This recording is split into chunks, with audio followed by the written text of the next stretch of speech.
Okay, there we go. Everyone, you see it all good? All Yep. right, good. So, thank you for having me. So, what I like to talk about today is just very basics of sleep, basic sleep hygiene stuff, but also what does sleep look like for women across the lifespan? Because sometimes I get a lot of women. I had a woman today who was pregnant that I was seeing, and there was a lot of education of what's normal sleep, what's not exactly normal, and what should be modified. What can you work on? And when do you need to ask for more help? There are some things like sleep hygiene, this is stuff we'll go over, but there's stuff you can do on your own. But if that's not enough, what are the next steps that you should be taking to improve your sleep? There are lots of treatment options out there, and people often think it's just medication or it's just avoiding caffeine. It doesn't have to be one or either of those things. It can be other treatment options too. So we're going to go through some of that today. So one of my favorite quotes that I put in every single talk of mine is, if sleep does not serve an absolutely vital function, then it's the biggest mistake the evolutionary process ever made. Sleep is important. My job is to get my patients sleeping better, sleeping sometimes more, but I really focus on quality over quantity initially. And I want them to really make sleep good, get good sleep, and then feel like it's improving their overall quality of life. So things that I'm going to cover today. Why do we need sleep? Why is it important? What is normal sleep, like I was saying earlier, and how does being a woman impact this? And the good sleep habits we were talking about, maybe some modifications for pregnancy, perimenopause, and then finally, like I was saying earlier, is when to seek help. So why it's interesting when we talk about sleep in the field, we talk a lot about what not sleeping can do to you. So it's really hard to come up with like a good summary statement of why you need to sleep, because we see all the things that not sleeping does. And this slide can be pretty scary to some people. I know a lot of people who have struggled with their sleep. They look at this and they think, oh my gosh, these are all the things that could happen. If you're working on it, that's good. But these are all, when people don't make sleep a priority, or they don't get enough sleep on a regular basis, these are some of the things that we see happen. And when we see a lot of these things across the board for women. But I think what's really interesting is we see a lot of reproductive issues in some women. So if you're trying to have a baby, you're having trouble with sleep, or you're not just trouble with sleep, you're not making sleep a priority. That's another issue, right? So you're working crazy hours, or you're on your phone late at night and you're just getting sucked into social media and you're not going to bed at a time that you should. That might be something that you want to look at. It can really impact your hormones as well. So you really need to think about that. It can impact weight loss, diet, all those sorts of things. So you really need to think about getting enough sleep on a regular basis to help with your mood. If you're trying to eat healthfully, lose some weight, then you think about obesity, cancer, high blood pressure, kidney disease. There's like a bunch of stuff on here. So it's really important to think about. And the one other thing that I think is really interesting is that we see, especially right now, there's a lot of issues with anxiety and depression that are coming out more and more so, as we are sadly marking a year of being, for many of us, in isolation and COVID issues. With the pandemic, that we're seeing more and more depression and anxiety. And when you're not sleeping enough or well, it actually leads to poor outcomes for depression and anxiety treatment. So if you get better sleep and you make sleep that priority, you're actually going to do better with depression and anxiety treatments, whether they're psychological treatments that don't use medication, or a combination of psychological treatments with medication, or just medication. It will help overall. So how much sleep do I need? I must get that question at least twice a day from patients. If you look over at the young adult, older adult age range, you can see this chart. It's a range. It's not 8 hours. And a lot of people will say, I have to get those 8 hours, otherwise XYZ is going to happen. It's really about some people needing a little less than 8, some people needing a little bit more. So if you look at adults, 7 to 9 is kind of the average for most people. But there are a few outliers that need a little bit less or need more. I have some patients that need 10 or 11 hours of sleep a night. So when you have enough sleep on a routine basis, we're talking a week, not just like one good night after a string of bad nights. You should feel well rested and refreshed for a good part of the day. But you might not wake up beautifully, totally alert. It might take an hour to really feel better, but you should feel alert and well rested and refreshed for most of the day. You're going to have dips at times, like after lunch, but that's really the goal, is to get to whatever that number is for you, instead of thinking it has to be exactly 8, because some people have this 8 in their head and then they start taking medication, they start drinking alcohol, but maybe you're a 7.5 hour person, maybe you're a 7 hour person, maybe you need 9. You got to think about it that way. It's a range. So why women more than men? I hear this all the time, and I know for myself it's included. My husband sleeps in the same bed with me, and sometimes I am not immune to a bad night here and there. Many of us, not all of us, but many of us have them here and there, and that's within normal limits to have 1 or 2 bad nights here and there. But I'll look at my husband and be like, oh, he sleeps like a log every single night. And I hear that from women all the time. So why do women typically have sleep problems more than men? So unfortunately, it's a trifecta of things. So biological issues, hormones, genetics. There's also psychological factors. So expectations. We have, especially now with the pandemic, we're working from home, childcare. There's now schooling at home a lot of times for many of us if there's virtual school going on. Mood issues. So we do have more depression and anxiety. And then with the pandemic, it seems to even be worsened. We're starting to see data come out with that more and more. And then there's the socio-cultural factors. Like we were saying earlier, better just the fact of life right now, right? Home life, taking care of things at home, childcare, work. There's a lot of stressors that are happening, and it's impacting us in many different ways. So biological factors that can influence sleep. So the menstrual cycle and sleep. So for most women, this can be something that you can chart and keep an eye on if you do think maybe there's a hormonal pattern to your sleep. And I'll talk about how to track your sleep in a minute or two. But day 1, we always talk about as being the first day of your cycle. And the first day is day 1 of your period, basically. So the menstrual phase starts on day 1. So that's the shedding of the lining in the uterus. So it's about 5 to 7 days. And it's when your estrogen and your progesterone are the lowest. Sometimes menstrual pain, cramps and things can influence sleep.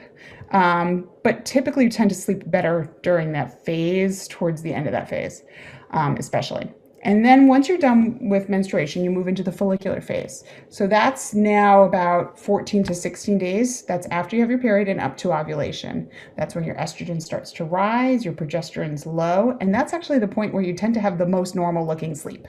So that part of the phase, especially the earlier part of the follicular phase, and then you move into the luteal phase, and that's ovulation. And that's from ovulation up until first day of your period, which is when the whole cycle starts again.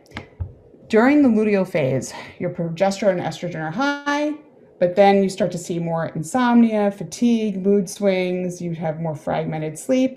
And then what happens is during that luteal phase, when you get closer to menstruation, high estrogen, high progesterone, and then it takes a sharp drop. And it's that sharp drop right before menstruation, which can really impact mood, right? So you think about that old school like PMS that people talked about, mood, and it can also impact sleep. So that week before menstruation is a really common time when people often will report poor sleep.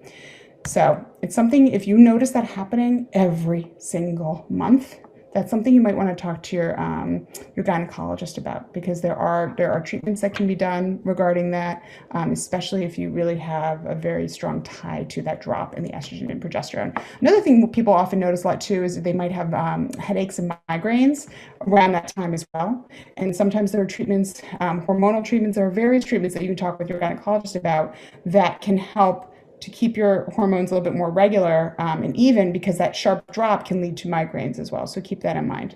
Sleep and pregnancy. So not a shocker, 30% of pregnant women rarely or never get a good night's sleep. 84% have problems here and there. And then a lot of women pregnant women will report sleep apnea, restless leg syndrome. I have that myself. That's when your legs are like moving constantly. And it's also your arms too that can happen. You just can't calm them down. Everyone describes it a little bit differently. I kind of just felt like it was like it's restless, as the title often says. And then there's also insomnia, which is the other big one that happens.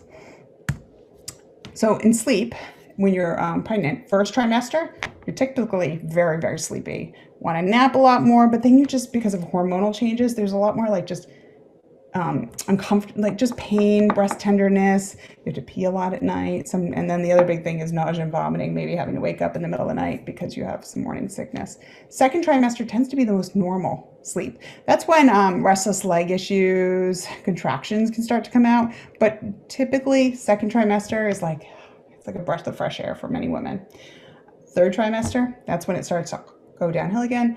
You're just uncomfortable, especially as you get closer and closer to having a baby. Your total sleep time starts to decrease. You start to have more dreams, sometimes nightmares, very vivid dreams. You have to pee a lot at night. Heartburn's another thing. And then you just have a lot of awakenings just because you don't feel good. And then napping happens a lot more. And then postpartum, we actually see that for even women, some women, it takes a lot longer for them to return to normal sleep, even if the baby starts sleeping really well. So it takes, your hormones are all over the place. It really does take time to normalize, and there are things that we can do to try and optimize it, but also realizing that your body is changing drastically and that your sleep is going to be along for the ride a little bit as well. Menopause is the other big time when we see a lot of sleep issues happen. So perimenopause, or menopause, is defined as occurring once you have 12 months of not having your period. So the median age of transition is around 47 years old, especially when we start to see perimenopause happen. That's when you start to have less regular menstrual periods. And that can happen over a period of 7 to 10 years for many people before they hit full-on menopause. So during that perimenopause phase, when things get much more irregular, that's when you have really big fluctuations in estrogen, progesterone, estradiol. All these things can happen, sharp drops. They can lead to sleep disruption. So all of that inconsistency really does create a lot of these issues that women report during perimenopause. And some of them, once they hit menopause, sleep issues will continue afterwards. So what sleep hygiene? So let's talk about it. So what are things that you can try and modify, regardless of what's going on hormonally, what's going on in life because of all those stressors that are going on that we were talking about, how we carry the load a lot more sometimes than men. What are things that you can do? So one thing, especially with women, I suggest this to everyone, but I really think for some women it's really important, to track your sleep. So people often think it's completely random what they respond to. You know, tonight was good, the night before was bad. Or some people will say, I didn't do a sleep diary because every single night's the same.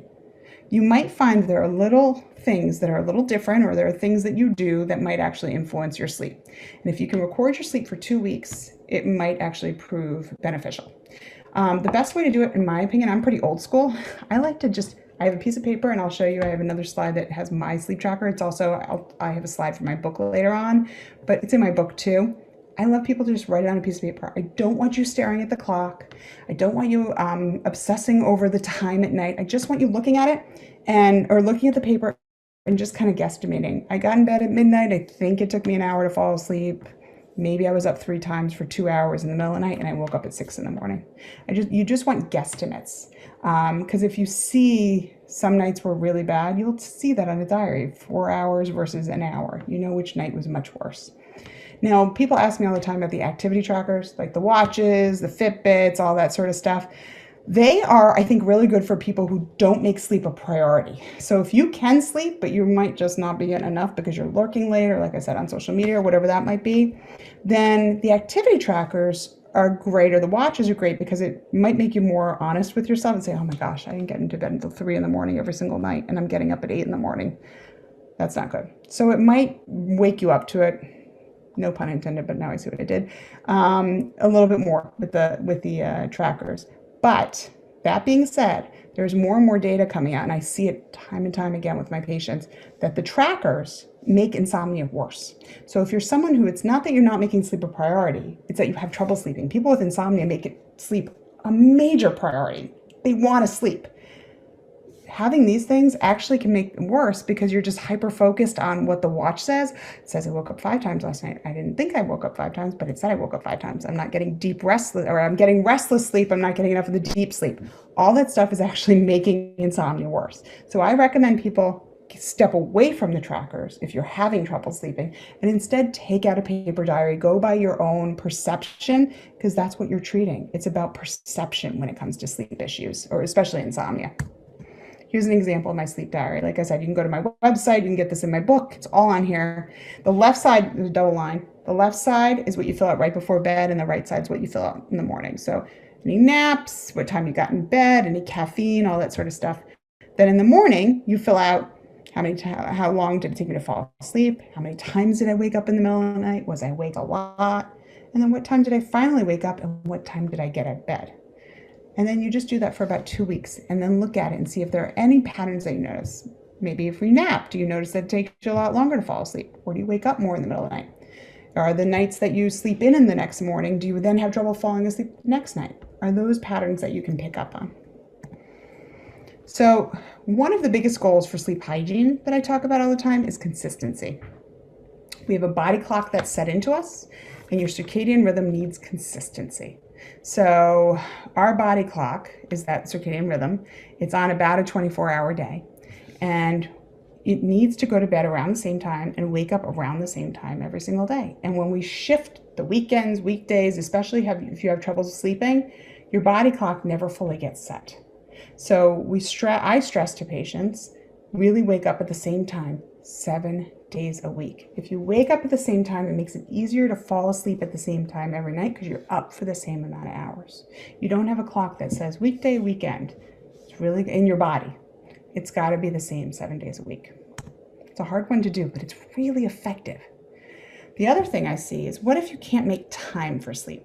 So a lot of people will say to me, well, this all sounds great, but I have so much to do that when I get in bed, I can't turn my brain off because I have the 80 things, other things that I need to be doing, and I'm not making, or maybe you're not making sleep a priority.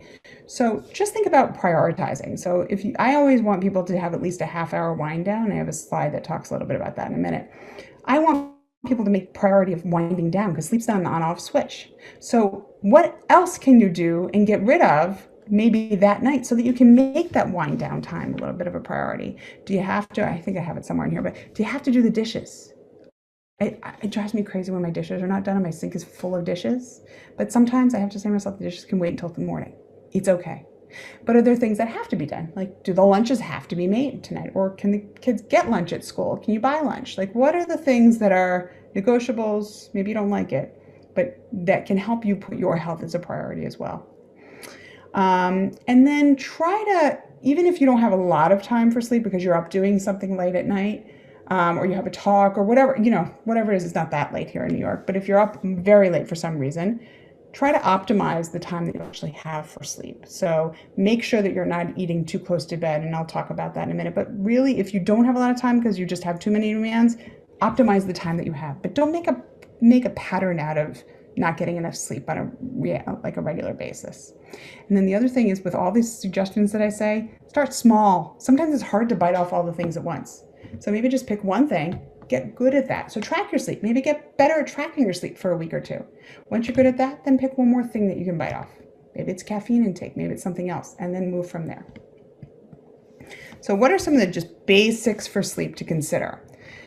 Same bedtime and wake time 7 days a week. Don't sleep in to compensate for a bad night, because if you do, you're going to make the next night worse likely. Now, the other big one is the bed is only for sleep and sex. So if you can't sleep, get up. Don't look at the clock. People often say wait 20 minutes, then get up, go sit somewhere else. That makes you clock watch, which I don't want people doing. So just when you notice you're frustrated, it's about 20 minutes, or your brain's like puppy dog, get up, go sit somewhere else. Go do something quiet, calm, relaxing, and then get back in bed when you're actually sleepy again. And then about an hour before bed, ideally, but if you need to, a half hour, it's okay at first. Start small and then work your way up. Block the blue light, so stay off the screens. Ideally, people talk about the blue blocking glasses, all that sort of stuff. Just try to block blue light. There's a reason that insomnia rates have skyrocketed. Just stay away from the extra stimulating stuff. Go to a book, do some coloring, do some light yoga, relaxation exercises, music, whatever you want, but try to unplug. That's really the key in my opinion, and wind down. Your brain's on the off switch. The other thing is the rule of threes that I like to use. So avoid alcohol, avoid liquids, nicotine, heavy meals, light snacks okay before bed, and avoid any real exercise, heavy exercise within 3 hours of bed. Those are all things that can impact sleep. Alcohol and liquids, alcohol especially, people use as a sleep aid, but it causes you to have to awaken more at night once it wears off, and then you start needing more and more of it, and it's just not good overall. Caffeine's the other one. People say to me, well, caffeine doesn't bother me at all. Try to avoid it within 8 hours of bedtime, because it might not keep you up, but it also can lessen the depth of your sleep, make it a little more fragmented for some people. So just try to be aware of your caffeine intake. Bedroom, sleep like a cave woman, I always say. So keep it quiet, dark, and cool, and comfortable. Make sure you like your room, right? You want to like your room. That's the key. And cool is the key. So upper 60s. There is a bit of a range in women. I'm always freezing at bedtime, but then in the middle of the night, you tend to get really warm and strip off the sheets or whatever it is. So, but you want it a bit cooler. I actually sleep with it cool, but I keep socks on. So that keeps my extremities nice and warm, keeps my core cool, because you want to cool off as the night goes, as the night begins and goes on. You don't want to be too warm because that actually makes it harder to sleep throughout the night. So cool is the key. Remember that cave idea, sleep like a cave woman. Exercise is great. So about 4 to 6 hours before bedtime. That's actually the golden time to exercise if you can. So not that 3-hour rule, right? Not within 3 hours of bed. That's fine for gentle stretching, relaxation, yoga, that sort of stuff. But if you can get 20 minutes of a brisk walk, hop on your bike, do something for 20 minutes that actually for some people can help with sleep onset. So trouble falling asleep, exercise about 4 to 6 hours before bedtime, not right before bed. You can exercise in the morning, but it's really not going to help or hurt so much with your sleep onset. But I do think exercise is important to get routinely if you can. And the final thing I have here is hot bath. So a lot of women will take baths either in the morning or shower or right before bed. But there's very limited research on it. But if you take a hot bath about an hour and a half to 2 hours before bed, it can help with sleep onset. So not right before bed because it warms you up, and then guess what? You cool down, just what you want your body to do as you're sleeping at the beginning of the night, cooling down. And if you take that hot shower, hot bath right before bed, you're warming your body up, and it might be calming, but you're actually doing the exact opposite thing that you want your body to do, right? It needs to cool down. So hot bath for about a half hour, an hour and a half to 2 hours before bedtime can be really helpful for some people. Hey, I mean, it's not the worst thing to recommend, right? And I've had a few patients, this is totally anecdotal, who swore that it helped with their hot flashes throughout the night. I have no idea why, not my area, but they swore that when they didn't take the bath, their hot flashes went up through the roof. So something to consider. Another thing, if you have large times awake in the middle of the night, big pockets, I'm not going to go through it in detail. This is something where you'd want to really research more about it or work with someone on it. Consider spending a little bit less time in bed. So let's say you're in bed 9 hours, but you're only sleeping 7. Maybe consider limiting yourself to about 7.5 hours a night in bed. Because if you do that, you're going to increase your appetite. We call it sleep drive, your appetite for sleep, that you'll be hungrier for sleep because you're staying up a bit later. And you're going to start over time. It won't work after the first few days. It takes about a week or two to start working. But if you go to bed at the same time and wake up at the same time, but in a little less tighter of a range, you'll start falling asleep faster and staying asleep more. And we said that that can happen. That can help women a lot of times who have those awakenings where they wake up in the middle of the night and their brain's like, so awake and I'm thinking and I can't calm my brain down. So it's really helpful. And also there's some limited data coming out that this can help with hot flashes. It can help limit hot flashes for the middle of the night because it's deepening your sleep.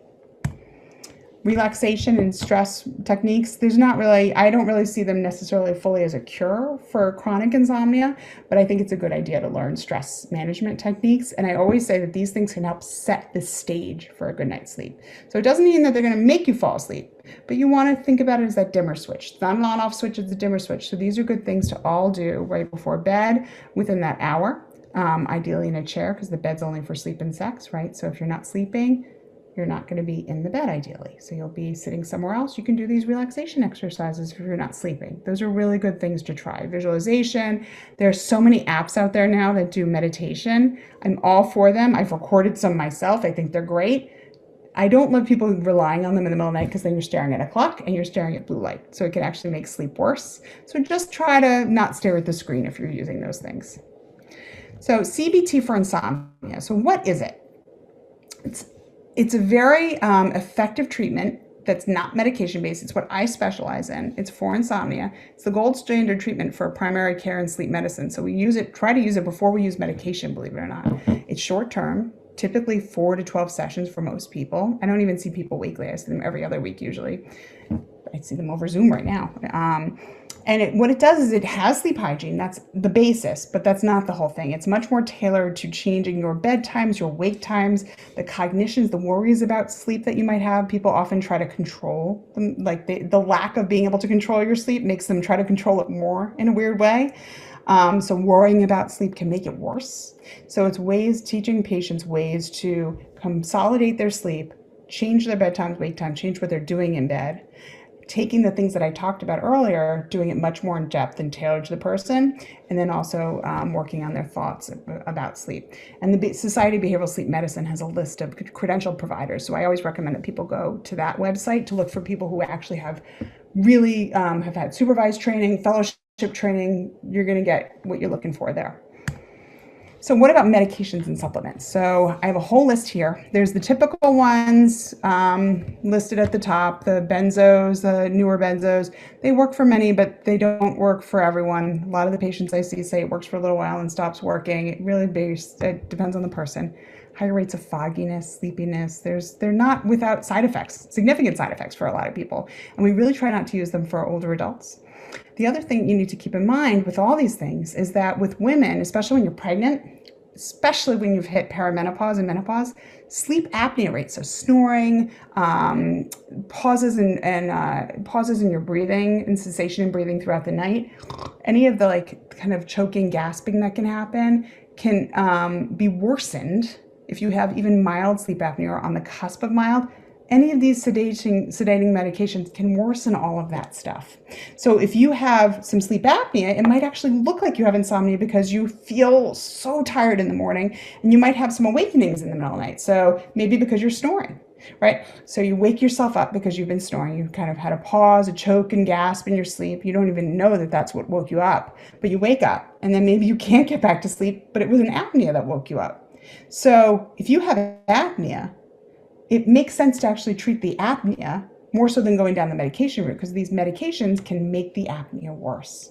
So if there's any symptom of sleep apnea that's going on, any other sleep disorders, definitely get that evaluated before you start treating insomnia left and right with medications. Marijuana, not well studied. I have some patients that use it. Some patients swear by it. Some say it actually makes them more alert. They're working in the field on looking into it more. Melatonin, not totally effective for people with insomnia, so I see more people that it doesn't do much for at all. I see a few people it does help, but you got to consider it's not regulated by the FDA, and it does have side effects for some people, but we do use it for night owl syndrome. I use it effectively for certain jet lag issues. And then finally, over-the-counter medications, Benadryl, Tylenol, all that sort of stuff. They have side effects too. So you can be very drowsy, you can have more memory issues, not necessarily a long-term solution. Definitely talk to your doctor. So what are some modifications you can make for pregnancy? I have a few more slides and then I'll wrap up for any questions. So pregnancy modifications, sometimes it's just you're uncomfortable, right? But sometimes if you're in bed, like I saw someone recently who was in bed 12 hours, was only sleeping maybe 7 or 8. So I said, limit your time to maybe 7 or 8 hours max in bed, because it might help to consolidate the sleep a little bit more instead of kind of catching it when you can. Otherwise, comfort is key, right? Sleep on your side, ideally your left side, but don't freak out if you wake up and you're on your back or on your other side. It's okay. Just shift your position again. Make pillows your best friend. Watch your eating. You don't want heavy meals right before bed, but that mix of carb and protein is really good. And then the basics, exercise are really good. Restless legs, if you can't fall asleep because you just can't keep moving your limbs, get that looked at. Same thing with snoring. Sleep apnea happens a lot in pregnant women, so make sure that gets evaluated as well. And then work on your worries. So you can do journaling, you can work on worry time, work with a therapist.